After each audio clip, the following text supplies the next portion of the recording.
দুই জামাত কর্মীকে গ্রেপ্তার করা হয়েছে। আবু সুফিয়ান নামে এক যুবক তার আত্মীয় এক কিশোরীকে উত্ত্যক্ত করছিল জামাত কর্মীরা। সেই জায়গায় প্রতিবাদ করেছে এবং সেই স্বজনকে যে অপহরণ করেছিল এই ঘটনায় মামলা হয়েছিল এবং আবু সুফিয়ান প্রতিবাদ করেছিল। আর মামলা থেকে গ্রেপ্তার থেকে বের হয়ে এসে এই আবু সুফিয়ানের স্বজন তাকে আবার উত্ত্যক্ত করছিল। এই উত্ত্যক্ত করার ঘটনায় আবু সুফিয়ান তাদেরকে শাসাচ্ছিল। সেই সময় জামাত শিবিরের কর্মীরা আবু সুফিয়ানকে খুঁটির সঙ্গে বাঁধে মারধর করে এবং তার হাত কেটে হাত থেকে বিচ্ছিন্ন করে ফেলে।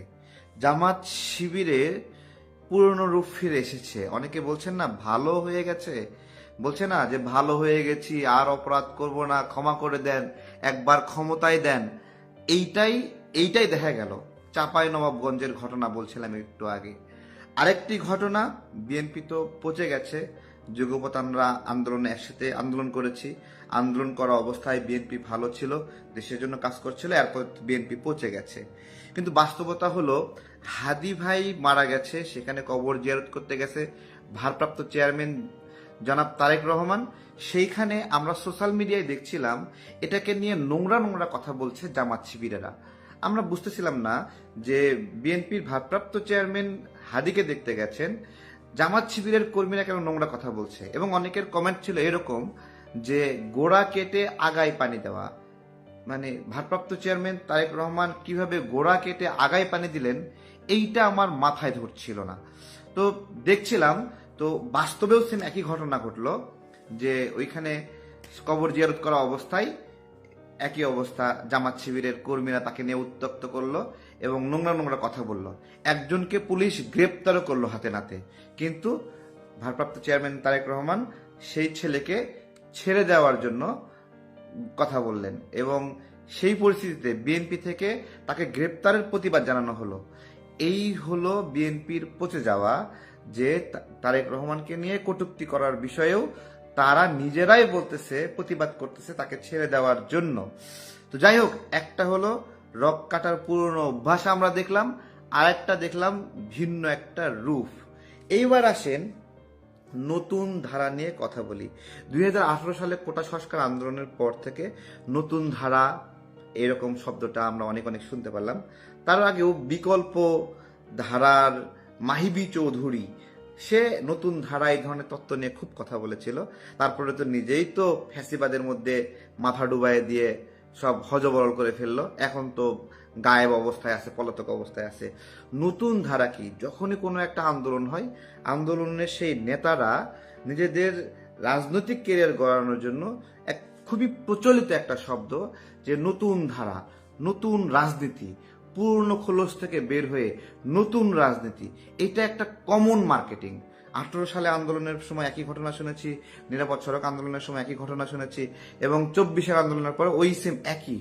কিন্তু সমস্যা হলো নতুন ধারার কথা বলে যারা রাজনীতিতে আসছে, তাদেরকে নিয়ে মানুষ স্বপ্ন দেখলেও তারা কিন্তু মানুষের সেই স্বপ্নের মানে ধারাতে তারা স্বপ্ন দেখে না। তারা যেটা চিন্তা করে যে তাদের যে এই সময়ে বয়সটা আছে, এই সময় সুযোগটা আছে, অন্তত বুড়া বয়স পর্যন্ত তার জন্য একটা রাজনীতি করার জন্য একটা ফান্ড ম্যানেজ হয়। এইটা হলো তাদের কমন ডিমান্ড। প্রত্যেকটা নতুন ধারার দোকানদার যারা আছে তাদের কমন ডিমান্ড যে সে সে কোনো ব্যবসা করতে চায় না, সে কোনো ছোটখাটো আপনার হলো চাকরি করতে চায় না, রাজনীতি তার মূল পেশা হয়ে দাঁড়ায়। এই যে রাজনীতি যখন মূল পেশা হয়ে দাঁড়ায়, তখন তার কার্যক্রমের মধ্যে ওই যে গুলশানে ঠেক দেওয়া, বনানীতে ঠেক দেওয়া, এখানে গিয়ে চাঁদাবাজি করা, ওইখানে গিয়ে আতঙ্ক সৃষ্টি করা, ওইখানে গিয়ে মব সৃষ্টি করা, এই সামগ্রিক একটা অর্থ আয়ের জায়গা হয়ে গেছে। তো এই নতুন ধারা শব্দটা আমি একবারে শুরু থেকে বলতেছি, ভাই নতুন ধারা আবার কি? নতুন ধারা কি? নতুন তো একটা বৃদ্ধ লোকের মধ্যে একটা নতুন চিন্তা আসতে পারে। একটা মানুষ বয়সে বুড়া হলেই কি শুধুমাত্র তার মধ্যে আপনার হলো তার একটা চ্যাংরা বয়সে মানুষ তারুণ্য, আর একজন বয়স একটু বেশি হয়ে গেলে তার মধ্যে তারুণ্য নাই? ঠিক আছে, এইটা ঠিক কথা না। আমাদের মাওলানা ভাসানী যেই বয়সে মারা গেলেন, শেষ মুহূর্ত পর্যন্ত ওনার মধ্যে তারুণ্য ছিল এবং সেই তারুণ্য দিয়ে বাংলাদেশকে নতুন করে স্বপ্ন দেখিয়েছিলেন এবং শেষ মুহূর্তে ওনার যে ধানের শীষ প্রতীকটা আছে সেটাও বিএনপিকে দিয়ে দিয়ে একটা অন্যরকম তারুণ্য দেখিয়েছিলেন। তো এই বিষয়গুলো নিয়ে কি বলবো, আমরা প্রত্যেকেই স্বপ্ন দেখতে ভালোবাসি, নতুন করে মানুষকে স্বপ্ন দেখাই, কিন্তু আমরা যারা স্বপ্ন দেখাই, ধরুন আমি দীর্ঘদিন থেকেই বলে আসছি যে আমরা নিজের প্রতীক নিয়ে নির্বাচন করতে চাই। দীর্ঘদিন ধরে আমাকে যতবার বিএনপি ডেকেছে ততবার আমি বলেছি আমি আমার মার্কাটা নিয়ে নির্বাচন করতে চাই। ঠিক আছে, এই বিষয়ে কোনো হেল্প আছে কিনা, ঠিক আছে তো না, এই বিষয়ে আমরা ওইভাবে ভালো সাড়া পাই না। আমরা কখনোই আফসোস করিনি, আমাদের কখনোই খারাপ লাগে না এবং আমাদের উচ্ছ্বাস লাগছে যে আমরা একগুচ্ছ ভাইকে নিয়ে আমাদের নির্বাচনী মাঠে লড়াই করার প্রস্তুতি নিচ্ছি এবং আমাদের নিজস্ব মার্কা প্রজাপতি মার্কা, এই যে 134 ঘন্টা অনশন করছি না, এটা একটা কমিটমেন্ট, নিজের সঙ্গে লড়াই। এক ফোঁটা পানিও খাইনি, এক দানা খাবারও খাইনি। কেন খাইনি? কারণ ওইটাই আমার লড়াই, ওইটাই আমার জিদ, ওইটা আমি নিজের সঙ্গে নিজের লড়াইয়ের সঙ্গে প্রতারণা করে আমি কিছু খাইনি। সেই লড়াইয়ের পরে আমাদের দাবি ছিল যে আমাদের নিবন্ধনের বিষয়ে আমাদের কথা শোনা হচ্ছে না এবং আমরা ধাপে ধাপে দেখিয়েছি কোথায় কোথায় ভুল হয়েছে।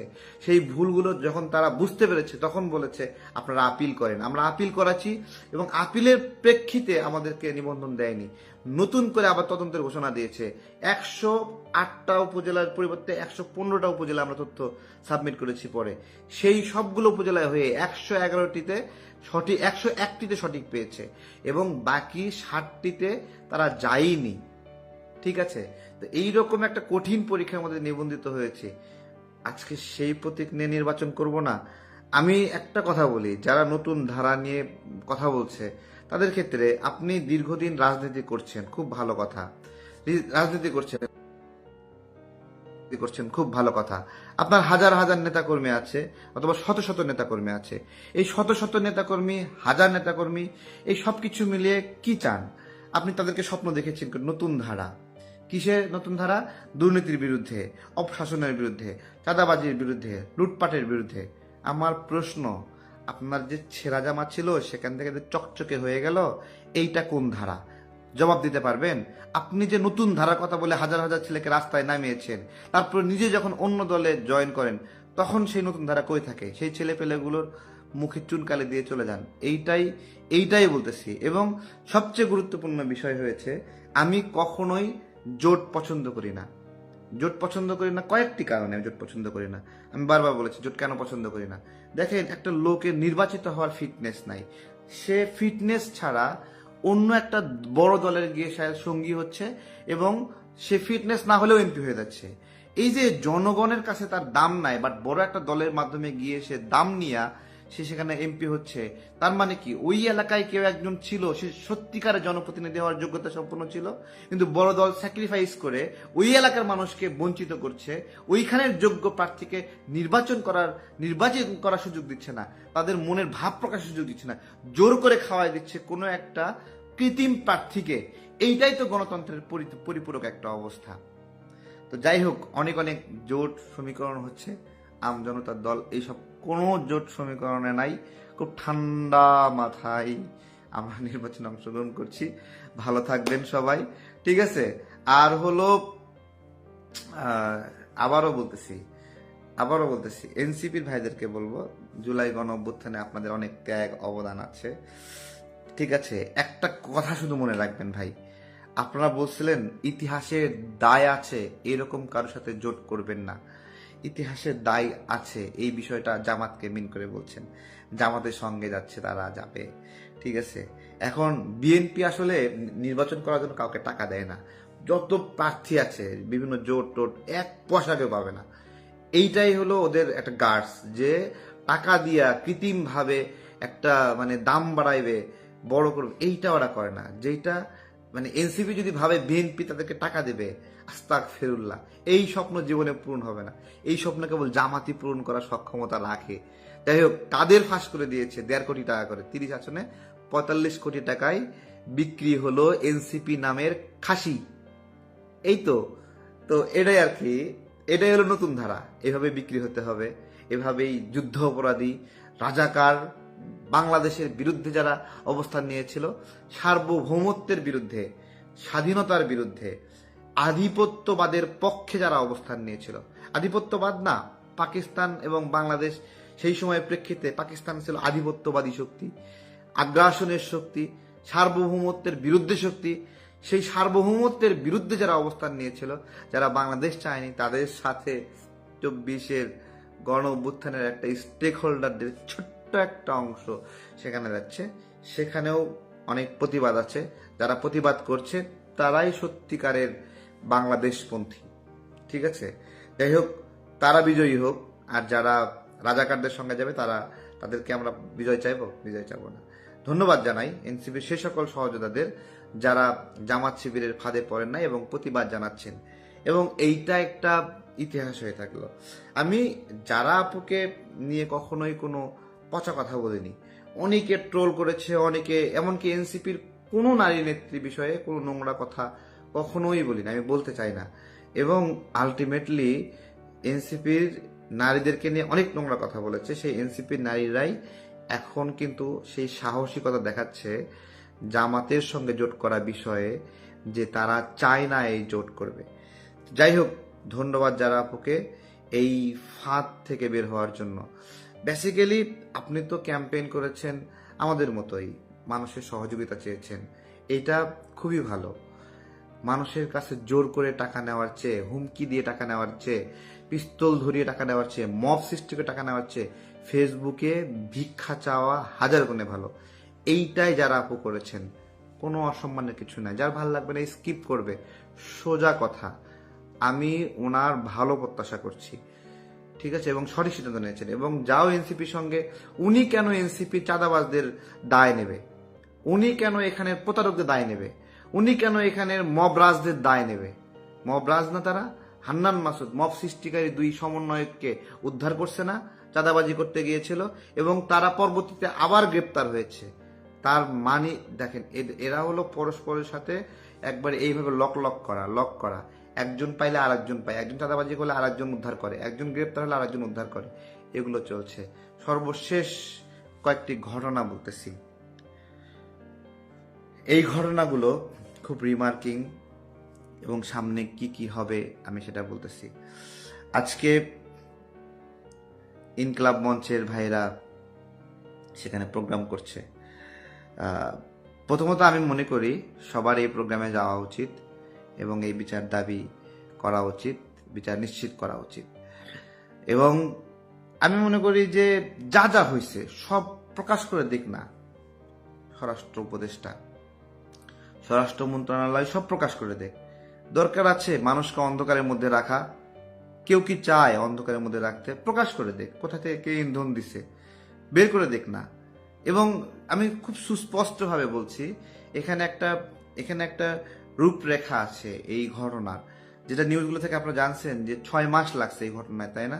6 মাসের কথা নিউজগুলোতে আসছে। যদি 6 মাসই লাগে, তার মানে এই 6 মাস ধরে যারা তাকে হত্যা করতে চায় বা হত্যা করেছে তারা তার চারপাশে ঘুরেছে, এবং তারা আওয়ামী লীগ। তার মানে এইখানে আওয়ামী লীগের লোকগুলোকে হাদির পাশে স্পেস দেওয়া হয়েছে, তাদেরকে নিয়ে রাজনৈতিক পরিকল্পনা করা হয়েছে, নির্বাচনী পরিকল্পনা করা হয়েছে। এবং এইখানে আমার প্রশ্ন হলো যে এই আওয়ামী লীগ এদেরকে, তাই না, হাদির সঙ্গে যোগাযোগ করায় দিল কে? কারা করায় দিল? এখানে গোলাম পরোয়ারের ছেলের নাম আসছে, জামাতের গুরুত্বপূর্ণ নেতাদের 2 জন নাম আসছে, মানে তাদের মানে শিবিরের আপনার হলো নাম এসেছে। এই যে অ্যাড্রেস করে দিয়েছে, পরিচয় করায় দিয়েছে, কই তাদেরকে তো জিজ্ঞাসাবাদের আওতায় আনা হলো না। যারা সত্যিকার অর্থে কানেক্টেড এই খুনিদের সঙ্গে তাদেরকে হয়নি, কিন্তু সোশ্যাল মিডিয়ায় নকল ভাইব তুলে মানে একটা যে সে অবস্থা।